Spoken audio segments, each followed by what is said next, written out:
அரசியல் எண்ணங்களையும் சிந்தனைகளையும் அவரது அரசியல் பரப்பில் காலத்திலிருந்து இப்போ வரை அவருடைய ஒரு ஆதரவாளராக உங்களுடன் பகிர்ந்து கொள்வதில் பெருமை கொள்கின்றேன். அதே நேரம் இன்றைய சூழலிலே அரசியல் பார்வையிலே இலங்கை என்ற ஒரு நாட்டிலே இருக்கின்ற தமிழ் அரசியல் தலைவர்களில் தமிழ் சமூகத்தினுடைய எதிர்கால பொருளாதார மாற்றம், அதே நேரத்தில் அந்த மக்களுடைய வாழ்வியலுக்கு உரிய பிரச்சனைகளை கேட்டறிந்து அவற்றை உண்மைத்தன்மையோடு வெளிப்படைத்தன்மையோடு இந்த ஊடகங்களிலே அல்லது செயற்பாட்டு ரீதியாக சென்று கொண்டு இருக்கக்கூடிய உறவுகள், இவற்றையெல்லாம் தாண்டி நாம் இந்த அரசியல் என்ற ஒரு தெரிவை ஏன் செய்ய வேண்டும்? தமிழ் சமூகத்திலே 2009 முள்ளிவாய்க்கால் மௌனிப்புக்கு பிறகு அரசியல் என்ற ஒன்று தமிழ் அரசியல் தலைவர்களால் 2024 வரைக்கும் தங்களது வாழ்வியல் சார்ந்த, தங்களது எதிர்கால பரம்பரை சார்ந்த எண்ணங்களோடு அவற்றிற்கு எவ்வாறான சொத்துக்களை சேர்ப்பது என்பது தொடர்பாகத்தான் இந்த அரசியல் சென்று கொண்டிருந்தது.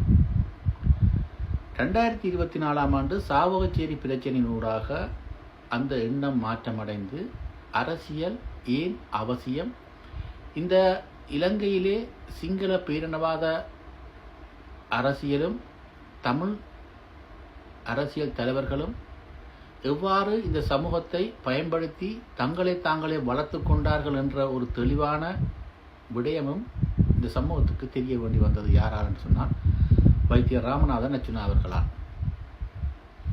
இன்றைக்கு தமிழ் அரசியல் தலைவர்கள் எல்லாம் தமிழ் தேசியம் என்ற உயரிய கொள்கையை அடிப்படையாக அரசியல் எண்ணமாக வைத்து இந்த சமூகத்தின் மத்தியிலே அரசியல் செய்து கொண்டிருக்கின்றார்கள்.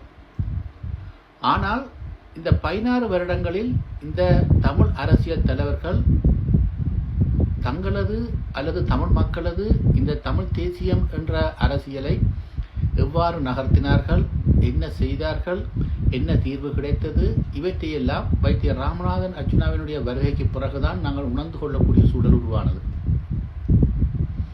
நாங்கள் இன்றைக்கு அரசியல் பரப்பில் வைத்தியர் ராமநாதன் அர்ச்சுனா அவர்களை நேரடியாக வெளிப்படைத்தன்மையோட சமூகம் ஆதரிக்காமல் இருக்கிறார்களா? ஏன் இந்த சமூகத்தில் வைத்தியர் ராமநாதன் அர்ச்சுனாவுக்கு ஆதரவாக ஊடகங்களும் சரி அல்லது முகநூல்களும் சரி அல்லது பொது வழிகளிலே மக்கள் தங்கள் கருத்துக்களை தெரிவிக்க முடியாமல் இருக்கின்றார்கள் என்ற ஒரு கேள்வியை நாங்கள் கேட்டேயாக வேண்டும். நாங்கள் ஒரு ஆதரவாளராக நீண்ட காலமாக புலம்பெயர் தேசத்திலிருந்து வைத்தியர் ராமநாதன் அர்ச்சுனாவுக்கான அரசியல் எண்ணங்களையும் சிந்தனைகளையும் இந்த சமூகத்தினூடாக கதைத்து கொண்டிருக்கின்ற பொழுது அரசியல் கருத்துக்களை கருத்தியலாக எதிர்கொள்ள முடியாத முறையற்ற நேர்மையற்ற மனிதர்கள் இந்த அரசியல் கருத்துக்கு மாற்றீடாக எங்களது செயற்பாடுகளை, செயற்திறன்களை, அரசியல் எண்ணங்களை சமூகத்துக்கு சென்று அடையாத வகையிலே ஏதோ ஒரு தடையொன்றை போட வேண்டும் என்று செயற்பட்டு கொண்டிருப்பதை நாங்கள் மிக தெளிவாக அவதானிக்க முடிகின்றது. அதனூடாக சில சம்பவங்களும் பாதிப்புகளும் இந்த சமூகத்தின் ஊடாக, சமூக முறையற்றவர்கள் ஊடாக நடைபெற்றுக் கொண்டிருக்கின்றது. புலம்பெயர் தேசத்திலே சட்டங்கள், பாதுகாப்புகள் இருந்தும் ஒரு சமூகத்திலே நாங்கள் ஒரு அரசியல் எண்ணத்தை, ஒரு மனிதனுடைய சுதந்திரத்தை இந்த ஊடகங்களின் ஊடாக கதைக்க முடியாத நிலைக்கு தள்ளப்படுகின்றோம். இந்த தமிழ் சமூகத்தின் ஊடாக இந்த தமிழ் சமூகம் கருத்தியல்களையும் எண்ணங்களையும் எதிர்மறையாக கதைக்க முடியாத நேரத்தில் எமது குடும்பங்கள் சார்ந்த முறையற்ற கருத்தியல்களையும் முறையற்ற பதிவுகளையும் போட்டு நாங்கள் அரசியல் பரப்பிலிருந்து ஒதுங்கி செல்ல வேண்டும் என்ற ஒரு எண்ணத்தை உருவாக்குகின்றார்கள். இது போன்றுதான் இலங்கையிலே வாழ்கின்ற, வடக்கிலே வாழ்கின்ற மக்கள் வைத்தியர் ராமநாதன் அர்ச்சுனா அவர்களை ஆதரிப்பதன் மூலம் அல்லது வெளிப்படைத்தன்மையோடு ஆதரிப்பதன் மூலம் அல்லது இந்த ஊடகங்களினூடாக வைத்தியர் ராமநாதனுக்கு அர்ச்சுனா அவர்களுக்கு ஆதரவான பதிவுகளை போடுவதன் மூலம் அவர்கள் எதிர்காலங்களிலே அந்த சமூகத்திலே வாழ்கின்ற அரசு திணைக்களங்கள், சமூக ரீதியான திணைக்களங்கள், பாடசாலை ரீதியான திணைக்களங்களிலே பாதிப்புகளையும் பழிவாங்கல்களையும் சந்திக்கின்றார்கள். இதனால் தான் இன்றைக்கு சமூகத்திலே வைத்தியர் ராமநாதன் அர்ச்சுனா அவர்களுக்கு ஆதரவான ஒரு குரலை கொண்டு வந்து சமூக ஊடகத்திலே பயணிப்பதற்கு சமூகம் தயங்குகின்றது. இன்றைக்கு நீங்கள் பார்த்தீங்கன்னு சொன்னால் தமிழ் அரசியல்வாதிகள் எல்லோரும்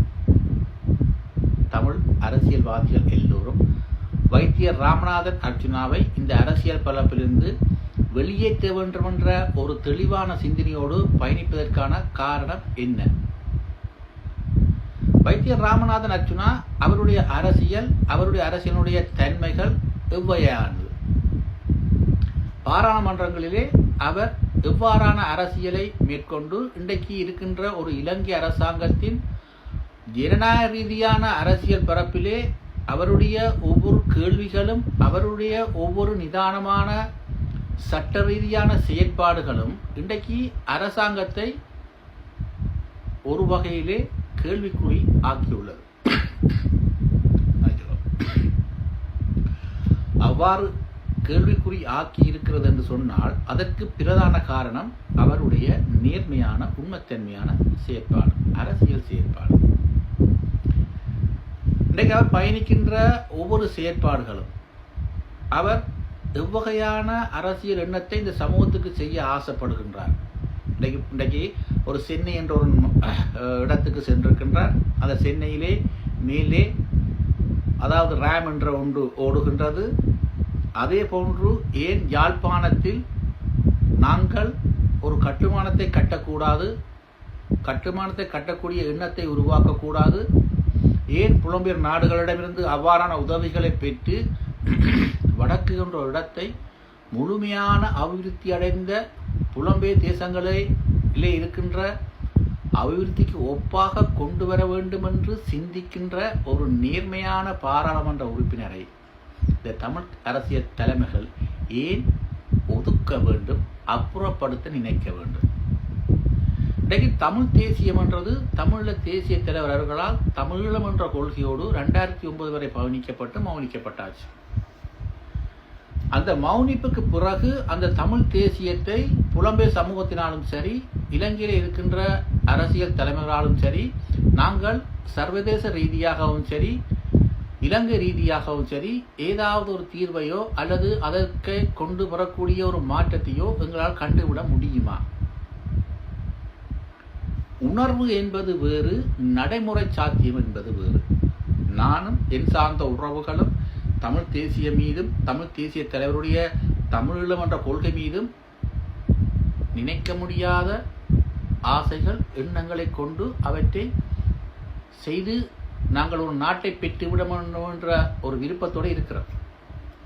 ஆனால் அது இன்றைய இருக்கின்ற அரசியல் பரப்பில் எப்படி சாத்தியமாகும்? இன்றைக்கு அரசாங்கம் சொல்லிட்டு பலாலியில் இருக்கிற எந்த ஒரு காணிகளும் விடக்கூடிய காணிகள் தங்கள் வசம் இல்லை என்று. இன்றைக்கு இருக்கிற கஜேந்திரகுமார் அணியாக இருக்கட்டும், கஜேந்திரனாக இருக்கட்டும், அவர்கள் இவற்றை பெற வேண்டும் என்று முயற்சி செய்கின்றார்கள். ஆனால் அவர்கள் பெறக்கூடிய சூழலை உருவாக்குகின்றார்களா அல்லது ஒட்டுமொத்த பாராளுமன்ற உறுப்பினர் எல்லோரும் சேர்ந்து ஒற்றுமையாக அதை நோக்கி பயணிப்பார்களான்னு சொல்லி கேட்டால் இல்லை. 2025ஆம் ஆண்டு இந்த தேர்தல் நடந்து முடிஞ்ச கையோட எங்கள் தம்பி வைத்தியர் ராமநாதன் அர்ச்சுனா அவர்கள் வெளியில வந்து சொன்ன ஒரு விடயம், நாங்கள் எல்லோரும் ஒரு புள்ளியில இணைய வேணும் என்று. அந்த இணைவு ஏன் இப்ப வரை சாத்தியப்படவில்லை? இங்கே யார் இந்த சமூகத்துக்காக உண்மையாக இருக்கின்றார்கள், யார் இந்த சமூகத்துக்கு பொய்யான வாக்குறுதிகளை கொடுத்து அவர்களை அரசியல் ரீதியாக ஏமாற்றுகிறார் என்பதை தமிழ் சமூகமாகிய நீங்கள் தான் சிந்திக்க வேண்டும். இனிவரும் காலங்கள் நிச்சயமாக வைத்தியர் ராமநாதன் அர்ச்சுனாவுடைய அரசியல் பரப்பிலே அவர் மிக ஆழமான, தெளிவான, நிதானமான ஒரு எண்ணத்தை இந்த சமூகத்துக்கு கொண்டு செல்ல விரும்புகின்றார் என்பதை நாங்கள் கடந்து மறந்துவிட முடியாது. மீண்டும் இன்னொரு பதிவில் சந்திக்கும் வரை உங்களிடமிருந்து விடைபெறுகின்றேன். நன்றி, வணக்கம். நான் ராமநாதன்.